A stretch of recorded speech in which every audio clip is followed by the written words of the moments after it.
Kutozvikuita mapuro mazuva ano. Ari kuita sei? Pamwe madrugs mapuro. Iwo fatauri sina basa. Dressing zari kurova. Unoda kuenda kuonererwa uchitaurira nyika yese zvinhu. Aiwa ndiri kukuzivisa. Hanga zemadrugs uyu.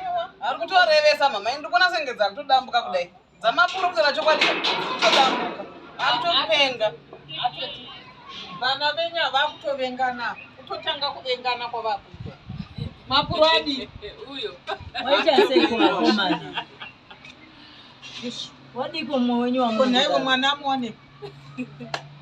Mapuro mwana ndewani.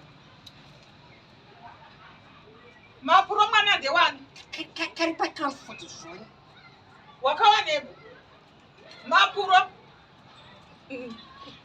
Apakakatora kamwana kati. Neni mwana uya amwane pineni. Mwana Wachore ndio kuko mwana. Kurara ere ko mcheche hivi kana kuti watopuwa madrugs yenyu wayo. Drugs. Ndiro ravati dombo. Anezvakuita. Ai Idris. Pana mama ndinenge.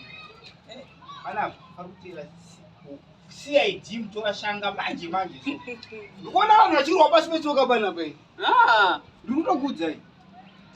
Matoro wemimi wakomana uri panapa. Kotisa bamwana. Amene kumwe wenyu. Atizvareke izvo. Mapuro mwana ebi. Uyu aparo panorwa pasi petsoka. Imi mwana atikusira Ukaimona kuti mwana amwane. Misha mwana.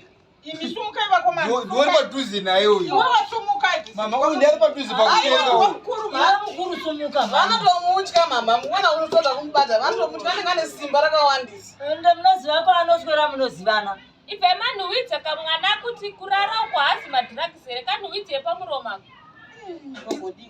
Beta atoenda kuingu chain chaiko mama kwekwe. Atariswe psychiatric dzake sadza inyoenda idzi. Kumwana amwane.